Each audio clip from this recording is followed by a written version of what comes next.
Hello प्यारे दोस्तों, स्वागत है आपका इंटरव्यू क्लासेस में। बात करेंगे आपके 8वीं कक्षा की गणित विषय में जो प्रश्नावलियाँ, जो एक्सरसाइज और जो प्रश्न डिलीट हुए हैं उनके बारे में। बुक लेके बैठिएगा ताकि आप साथ साथ में उन प्रश्न को क्रॉस करते रहिएगा। और आपके जितने भी सब्जेक्ट हैं उन सभी के वीडियोस इस वीडियो के डिस्क्रिप्शन में प्लेलिस्ट मिलेगी, वहाँ पर आपको सारे वीडियोस मिलेंगे। और देख लीजिएगा कि कौन कौन सी जो आपकी किताब है उनमें क्या क्या डिलीट हुआ है, क्योंकि आपके सभी सब्जेक्ट उनमें सिलेबस कम हुआ है। और आपको इस चैनल पर सभी जो आपके सब्जेक्ट हैं उन सभी के वीडियोस मिलेंगे, कंप्लीट सिलेबस मिलेगा और सभी के सल्यूशंस आपको यहाँ पे मिलेंगे। तो चैनल पे नए हो तो सब्सक्राइब ज़रूर करें, वीडियो को दोस्तों के साथ शेयर करें। चलिए देखते हैं आपके प्रश्नावली जो इसमें डिलीट हुई है, जो प्रश्न डिलीट हुए उन सब के बारे में बात करेंगे। पहली प्रश्नावली जो अपनी है उसके अंदर देखिए, पहली प्रश्नावली का नाम है अपने परिमेय संख्याएं। ठीक है ना, हर प्रश्नावली के बारे में बात करते हुए चलेंगे और प्रश्न जो डिलीट हुए उनके बारे में, ठीक है ना, जो हटा दिए गए हैं। ये सेशन अपना 2023-24 है, ठीक है। और एनसीईआरटी की बुक है जो कि आपके राजस्थान बोर्ड हो गया, सीबीएसई बोर्ड हो गया, एमपी बोर्ड हो गया, यूपी बोर्ड हो गया, उनमें सब में यही किताबें चलती है। तो सब में ये जहाँ जहाँ किताबें चलती हैं वहाँ सब में ये डिलीट हुआ है, ठीक है ना। तो साथ में निशान लगाते रहिएगा। तो परिमेय संख्या के अंदर देखें तो अपनी जो 1.1 है उसके अंदर कुछ भाग कम हुआ है, तो देख लीजिए क्या कम हुआ है। 1.1 के अंदर आपको पहला सवाल, दूसरा, तीसरा, चौथा ये नहीं करने, सीधा 5वां प्रश्न है ये आपके सिलेबस में, ठीक है ना। तो टिक लगाते रहिएगा कौन से करने हैं, या फिर इनको क्रॉस कर दीजिए कि ये नहीं करना है, ये नहीं, ये नहीं, ये नहीं, ऐसे कर सकते हैं आप, ठीक है ना। तो 5वां करना है, 7वां प्रश्न करना है, ठीक है ना। 7वें के बाद में सीधा ये जो 11वां है इसका ये 5वां, दो परिमेय संख्याओं का गुणनफल हमेशा होता है, ये वाला प्रश्न। इसके अलावा सारे प्रश्न आपके हटा दिए गए हैं, आपके इस बार सिलेबस में नहीं है, ठीक है। उसके बाद आते हैं 1.2 में, तो उसमें देखते हैं 1.2 है वो आपके पूरी हटा दी गई है, ठीक है। इसमें आपको एक भी प्रश्न नहीं करना है, ठीक है। आते हैं अपनी दूसरी प्रश्नावली जो कि है आपके एक चर वाले रैखिक समीकरण। अब इसमें क्या डिलीट हुआ है वो देखते हैं। साथ में बुक लेके बैठिएगा ताकि आप साथ में राइट और टिक लगाते हैं, ठीक है। 2.1 आपके डिलीट हो गई, आपको ये नहीं पढ़नी है, ठीक है ना। ये आपके सिलेबस में नहीं है, इस बार पढ़नी नहीं है। इसके बाद में अपने आते हैं 2.2। आप जानते हैं 2.2 है वो भी आपके इस बार सिलेबस में नहीं रखी गई है, वो भी डिलीट हो गई है। ये प्रश्न काफ़ी बच्चों को परेशान किया करते थे, लेकिन अब ये अपने सिलेबस में नहीं है। ये जो 2.2 है आपके इस बार हटा दी गई है। 2.3 है ये रखी गई है और इसका नाम अभी नई किताब में 2.1 हो चुका है, ठीक है ना। तो ये 2.1 के नाम से आपकी नई किताब के अंदर आएगी, क्योंकि अभी आपको सरकारी स्कूल के बच्चों को जब तक वहाँ पे पुराना स्टॉक पड़ा है पिछले साल वाला वही काम आएगा। उसका मेन कारण ये है कि किताबों में कुछ भी नया नहीं जुड़ा है, पुरानी किताबें आप इस्तेमाल कर सकते हैं। 2.4 हटा दिए, ठीक है। और 2.5 है ये रखी गई और इसका नाम हो गया 2.2, ठीक है। नेक्स्ट आते हैं अपने 2.6 ये भी हटा दी गई, ये भी आपके सिलेबस में नहीं है। फिर आते हैं चतुर्भुजों को समझना, प्रश्नावली अपनी तीसरी। इसके अंदर देखते हैं क्या डिलीट हुआ है।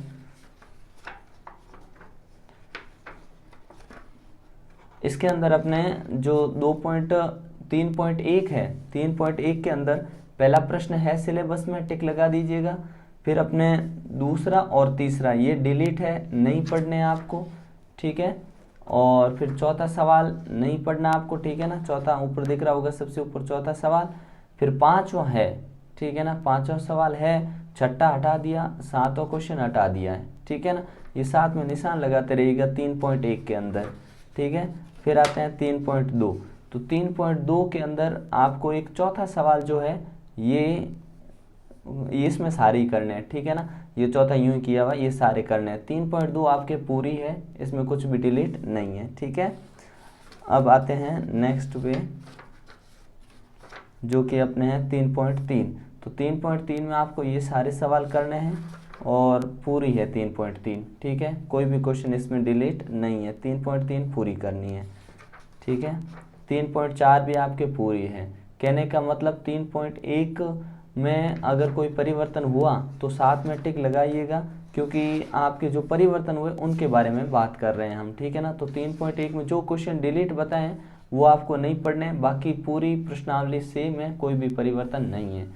उसके बाद आते हैं हम चौथी प्रश्नावली, जो कि आपकी प्रायोगिक ज्यामिति। ये पूरी प्रश्नावली इस बार अपने नहीं है सिलेबस में, डिलीट कर दिया गया है, एक भी पॉइंट इसका नहीं पढ़ना है।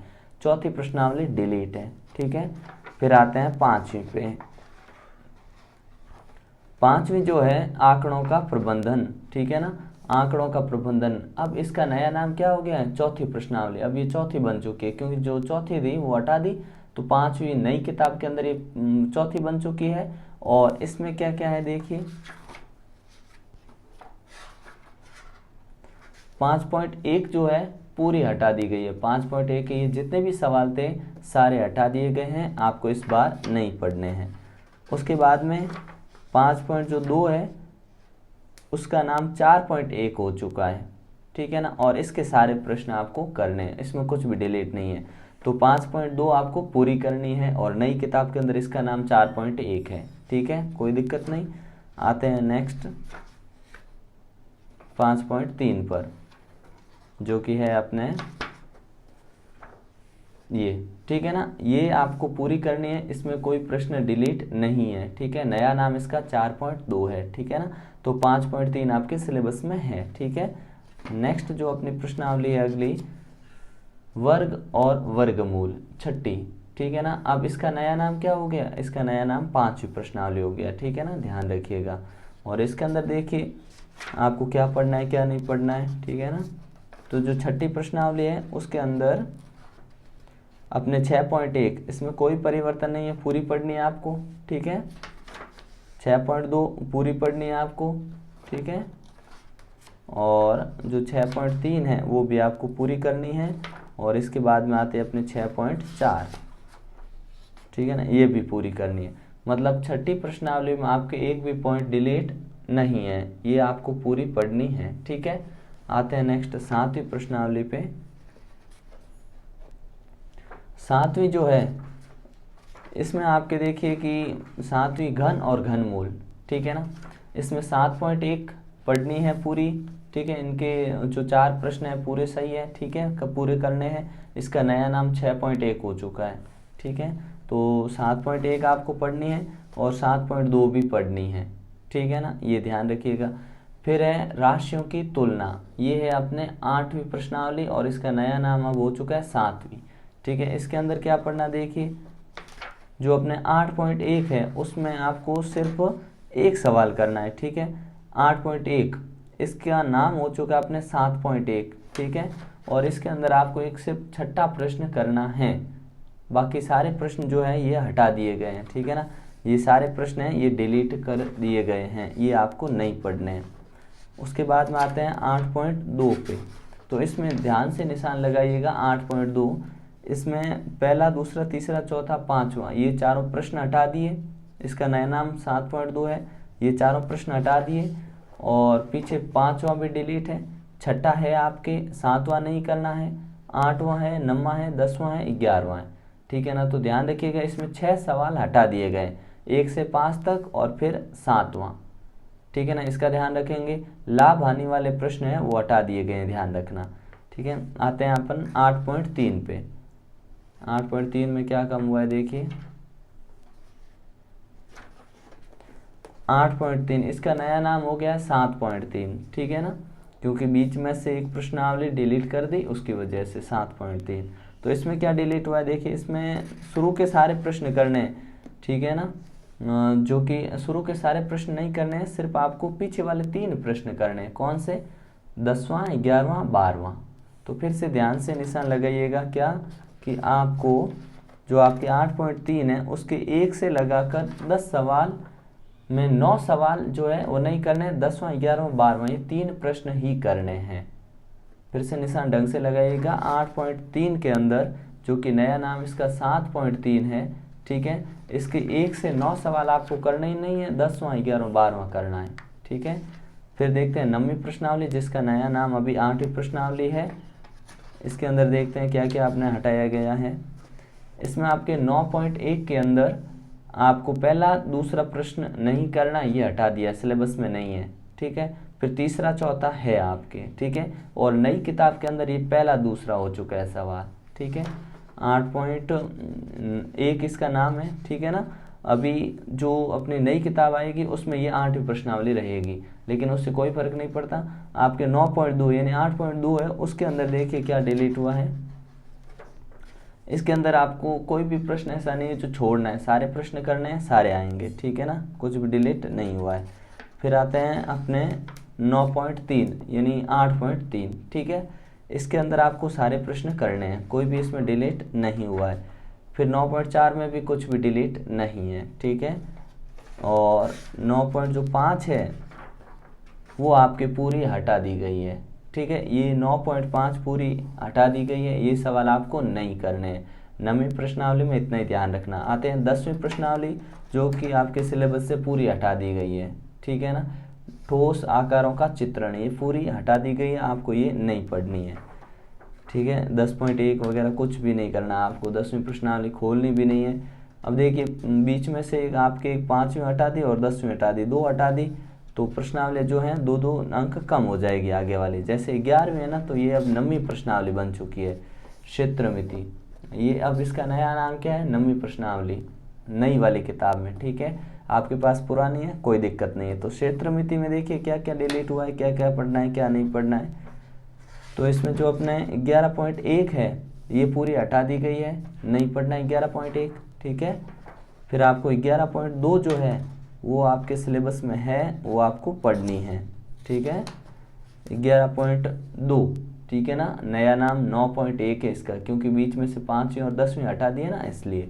तो ये सारे सवाल आपको करने हैं, ये सिलेबस में है, ठीक है। साथ में ध्यान से निशान लगाते रहिएगा।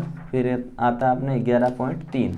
11.3 जो है इसका नया नाम 9.2 है, और ये पूरी आपको करनी है, ठीक है ना, पूरा आपके सिलेबस में है, ठीक है। इसके बाद में आता है 11.4, ये भी सिलेबस में है। 9.3 इसका नया नाम है, ठीक है। इसके जो सवाल हैं वो आपको करने हैं, इन सभी को आपको करना है। 8 प्रश्न है, 8 के 8 आपके सिलेबस में हैं, ठीक है। फिर घात और घातांक, ये अपने होगी 12वीं प्रश्नावली, नई किताब के अंदर इसका नाम है 10वीं प्रश्नावली, ठीक है। कोई दिक्कत नहीं, इसमें क्या हटाया वो देख लेते हैं, ठीक है। तो इसमें अपने जो है जो 12.1 है इसका नाम 10.1 है, इसमें कुछ भी डिलीट नहीं है, ये पूरी आपको पढ़नी है, ठीक है। उसके बाद में आते हैं हम अपने जो 10.2 यानी 12.2 जो इस बुक में है, 10.2 नाम हो गया, ये सारे सवाल करने हैं। फिर आती है 13वीं प्रश्नावली, सीधा और प्रतिलोम अनुपात, 11वीं, नई किताब में नाम 11वीं है, और ये 13वीं प्रश्नावली अपनी पुरानी वाली बुक में है। इसमें क्या डिलीट हुआ देखते हैं। 13.1 आपको पूरी करनी है, नया नाम 11.1 है इसका, ठीक है। और नेक्स्ट देखते हैं अपने 11.2 यानी 13.2 है, वो भी आपके सिलेबस में है, इसमें कोई प्रश्न डिलीट नहीं हुआ है, ठीक है। और गुणनखंड जो अपनी 14वीं प्रश्नावली है, अब ये 12वीं प्रश्नावली बन गई, बीच में से 2 प्रश्नावली हटने के बाद, ठीक है। इसमें क्या डिलीट हुआ है देखते हैं। इसमें आपके 14.1 आपको पूरी करनी है, ठीक है, जो कि 12.1 नया नाम है इसका। और फिर आते हैं आगे 14.2, ये भी आपको करनी है, कुछ भी डिलीट नहीं है, इसमें कोई प्रश्न डिलीट नहीं है, ठीक है। और फिर 14.3 ये भी करनी है, कुछ भी डिलीट नहीं है, इसका नया नाम 12.3 है। और जो 14.4 है ये आपके सिलेबस में नहीं है, इसको हटा दिया गया है, ठीक है, ध्यान रखिएगा। 14.4 आपके सिलेबस में नहीं है। फिर है जो 15वीं प्रश्नावली, ये अब बन चुकी है 13वीं प्रश्नावली, ठीक है, आलेखों से परिचय, ठीक है। तो इसमें क्या डिलीट हुआ है देखिए। इसमें जो आपके 15.1 है इसका नया नाम अब 13.1 हो गया है, ठीक है ना। ये प्रश्न आपको जो आपके सामने दिख रहे हैं ग्राफ वाले सवाल हैं, काफ़ी आसान सवाल होते हैं ये आपके सिलेबस में है, और ये सारे आपको करने हैं, ठीक है। और नेक्स्ट जो है इस बुक में अपने 15.2 ये हटा दी गई है, ये आप क्रॉस कर दीजिएगा, ये सवाल आपको नहीं करने हैं। जो ग्राफ बनाने वाले सवाल हैं वो नहीं करने हैं। कहने का मतलब जो भी डायग्राम बनाने वाले जितने भी प्रश्नावलियाँ थी, जिस भी क्लास में थी, चाहे आपके 6ठी से 12वीं तक गणित में जितनी भी थी, सारी हटा दी गई। तो आपको भी इस बार बनाने वाला कोई काम है नहीं। तो ये आपके सिलेबस में नहीं है 15 पॉइंट जो 2 है वो, और 15.3 जो है इसका नया नाम 13.2 है और इसके सारे प्रश्न आपको करने हैं, ठीक है। फिर 16वीं प्रश्नावली अपने हटा दी गई है, ये आपके सिलेबस में नहीं है। इस बार आपके जो 16 प्रश्नावलियाँ थी वो अब 13 प्रश्नावलियाँ रह चुकी है, ठीक है। बीच में जो प्रश्नावलियाँ थी डिलीट होने की वजह से, कौन कौन सी डिलीट हुई, 5वीं, 10वीं और आपके 16वीं, इसलिए 13 हो गई। और 13 में भी बहुत सारी बीच में से क्वेश्चन एक्सरसाइज कम कर दिए हैं। तो वीडियो को शेयर ज़रूर करिएगा, कुछ समझ नहीं आए, कुछ दिक्कत रहे तो कमेंट कर दीजिएगा। बाकी सारे सब्जेक्ट के सिलेबस जो है आपको इस वीडियो के डिस्क्रिप्शन में एक प्लेलिस्ट मिलेगी, वहाँ पे मिल जाएगा। और मैथ, साइंस और इंग्लिश का कंप्लीट सिलेबस जो है, कंप्लीट कोर्स है, वो आपको इस चैनल पे मिलेगा। तो वीडियो को शेयर करें, लाइक करें और चैनल को सब्सक्राइब करें। मिलते हैं नेक्स्ट पार्ट में, तब तक के लिए जय हिंद, जय भारत।